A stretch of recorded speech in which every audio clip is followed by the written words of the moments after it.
Hello, welcome back to trigonometry.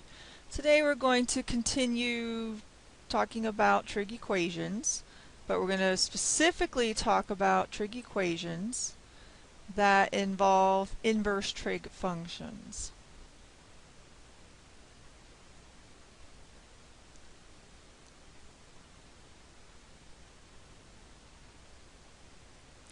Okay, so I'm going to go through several examples of some trig equations that involve inverse trig functions and talk you through the process of solving these types.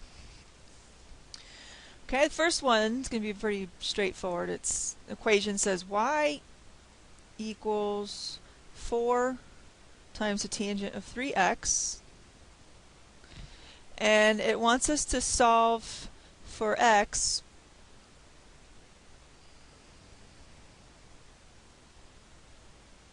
where x is restricted to the interval, or where x is an element of in the interval from negative pi over 6 to pi over 6.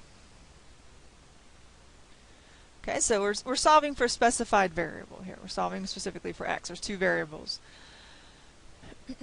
Now what this is doing is it's giving us first an equation where if you graph it, you're going to have periodic, pi periodic type tan function to work with.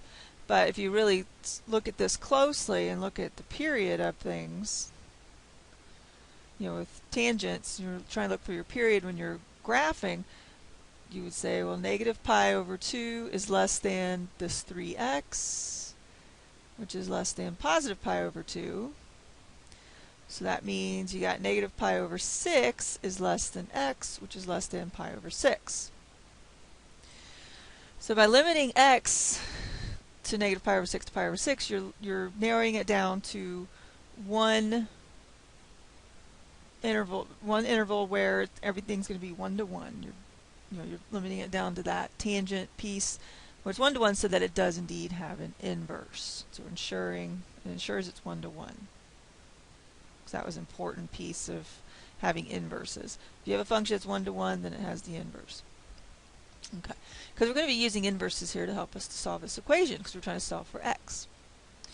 So what we can do is just apply algebra steps. Since you have 4 times tan 3x, you can divide both sides by 4.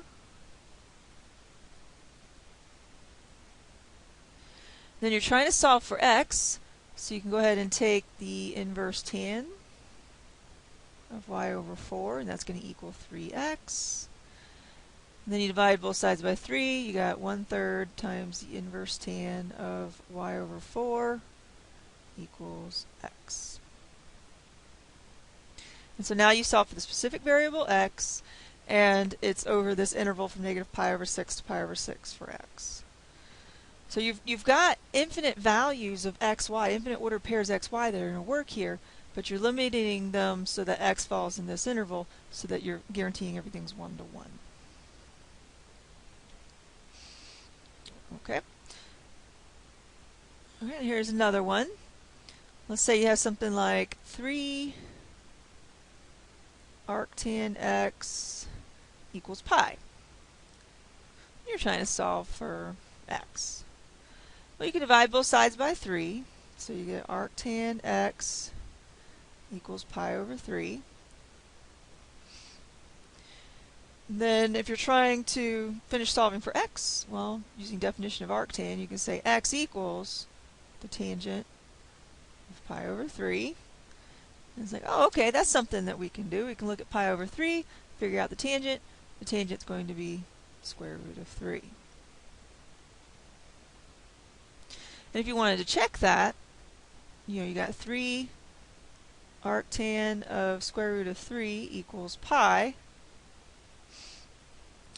Well, arctan has to fall somewhere from negative pi over 2 to pi over 2. So if you're looking at arctan of square root of 3, you're looking at pi over 3. So you got 3 times pi over 3 equals pi. Well, that's true. If you multiply, you get pi equals pi.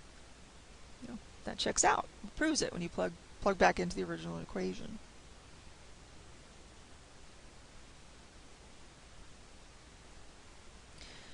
Okay, a third one. Let's say you have inverse secant x equals inverse cosecant of 2. Alright, this one's a little more complicated because you have two inverses somewhere in the equation, and they're different. One's a inverse secant, the other's inverse cosecant. So whenever you have things that are kind of complicated, one trick is to make a u substitution. For those of you who are going to stick around and go further to pre-calculus and calculus and so forth, you're going to end up doing u substitutions quite a bit.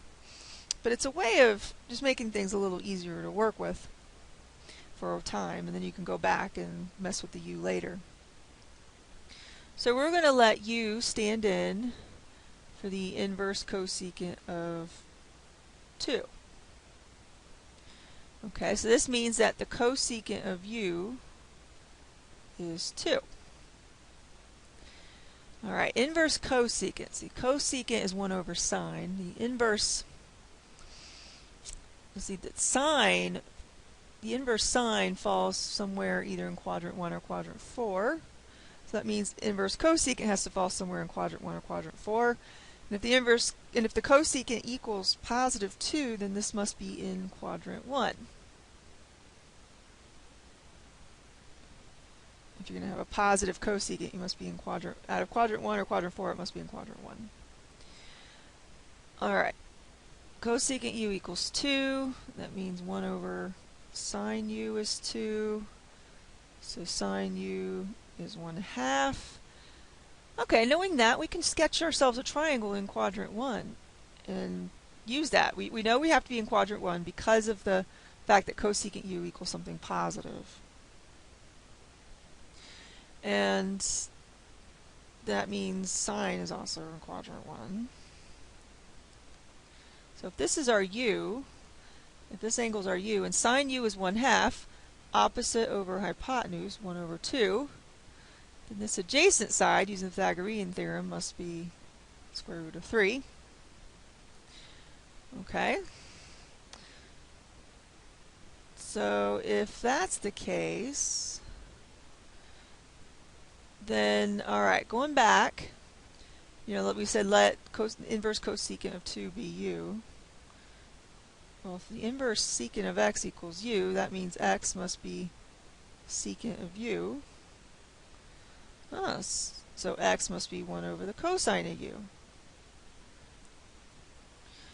Well, here's u. Cosine would be adjacent over hypotenuse. Square root of 3 over 2. But we got 1 over that. So we've got 2 over square root of 3. Rationalize your denominator. You get 2 square roots of 3 over 3. And there you go. Alright, if you wanted to check it, you could do inverse secant of 2 square roots of 3 over 3 equals inverse cosecant of 2. If you really wanted to, you could try putting that into your calculator.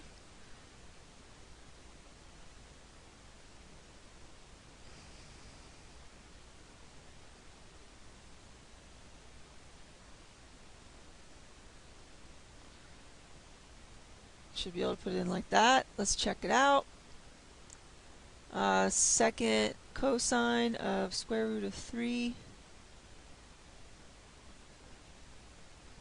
divided by 2. You get that, and then inverse sine of 1/2. You get that. So it checks out. They both come out the same. Yay! Okay, and then one more example.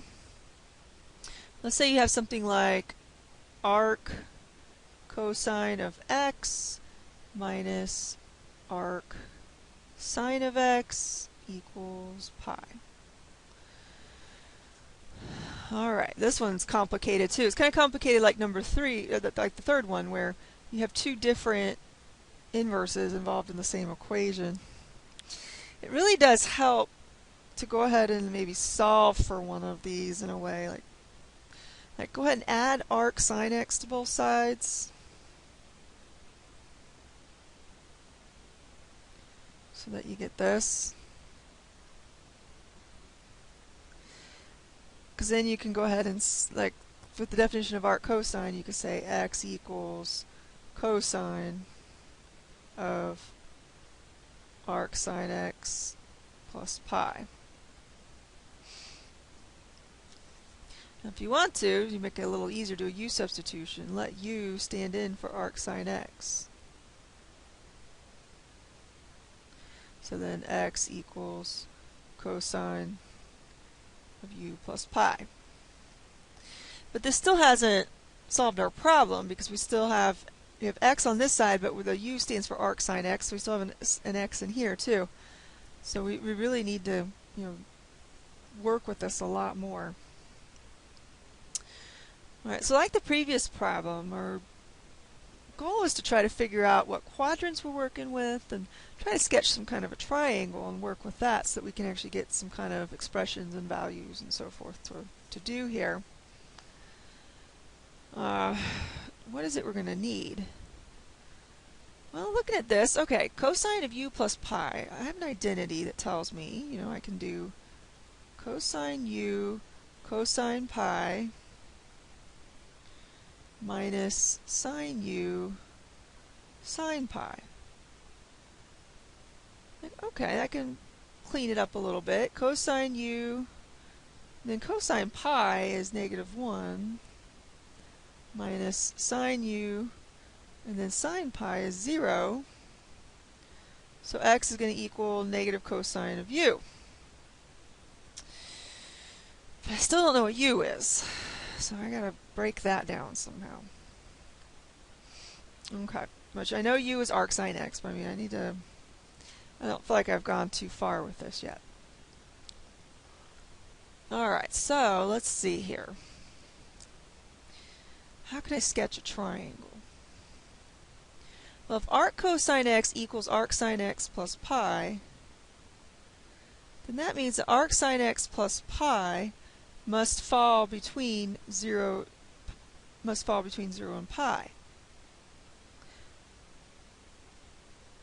Because it equals arc cosine x, and arc cosine x is going to fall from 0 to pi. So you got negative pi is less than equal to arc sine x, which is less than equal to 0. Just maybe do a little solving. But we also know that arc sine x is going to fall between negative pi over 2 and pi over 2. So we have to look at the intersection of those two. That's where we're going to be limited to working.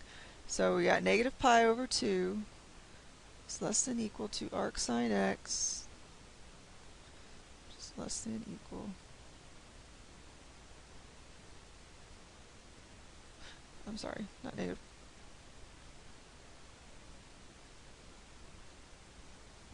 Yeah, negative pi over 2 is less than equal to arc sine x, which is less than equal to 0. So this tells me what quadrant I'm in. Interesting. Because u is arc sine x, so negative pi over 2 is less than equal to u, which is less than equal to 0. So that tells me u must be down here in quadrant 4.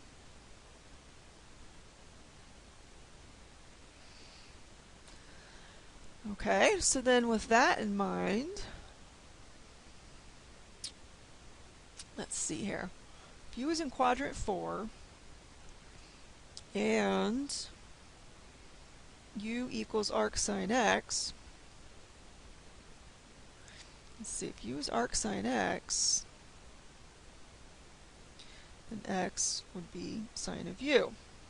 So if the sine of u is x, or x over 1, then that must mean opposite is x over hypotenuse is 1. So this is actually going to be a negative x right here. So then using Pythagorean theorem, this must be square root of 1 minus x squared.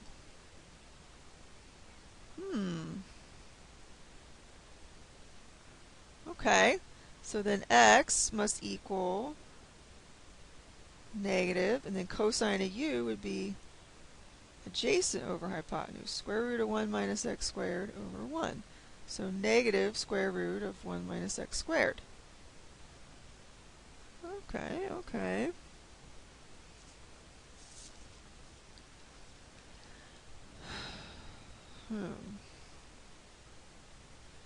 Let's see. So if we have x equals negative square root of 1 minus x squared, can always square both sides. X squared equals 1 minus x squared. So 2x squared equals 1. X squared equals 1/2. So x is plus or minus square root of 1/2. So plus or minus 1 over square root of 2. So plus or minus square root of 2 over 2. So which one do we take?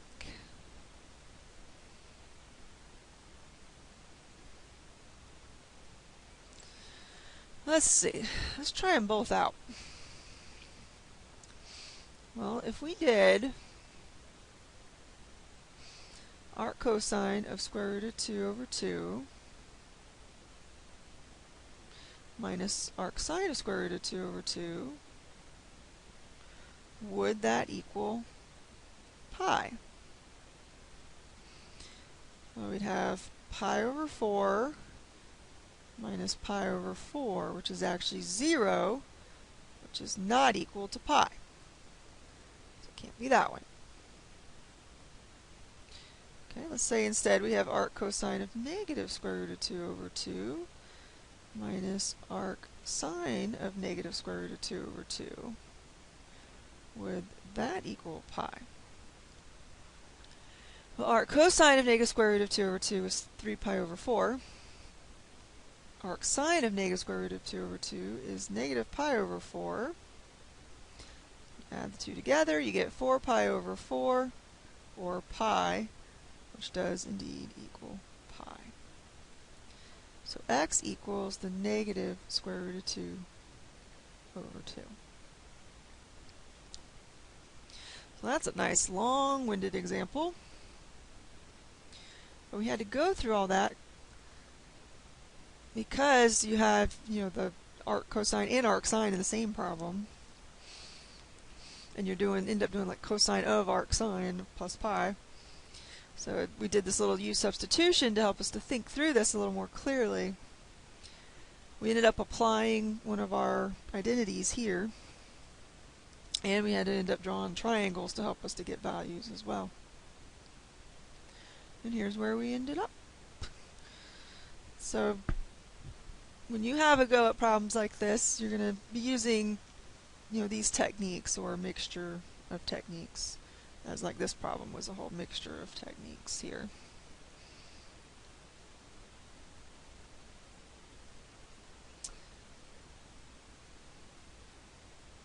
But there it is. Alright, well, thank you for joining us. That's the last of these examples I'm going to give for equations involving inverse trig functions. Until next time.